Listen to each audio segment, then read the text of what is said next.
এ বেনা কি হলে কি আরো হল রাত পোয়ালে তো ভোট কামাই কেমন করলু রে এইবার?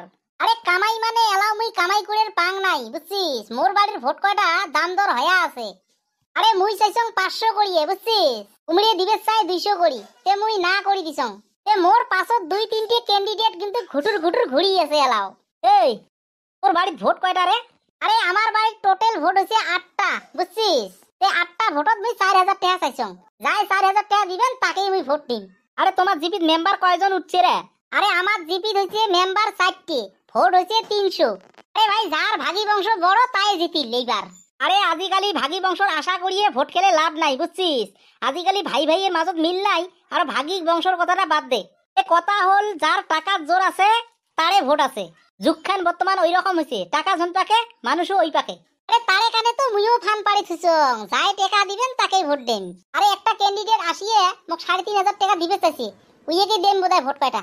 চল চল বেশি দেরি করা যাবার নয়, ক্যান্ডিডেট গিলের বগলে বগলে ঘোড়া নেকবে, কিবা যদি কামাই করা যায় আজের দিনে দিন। চল চল।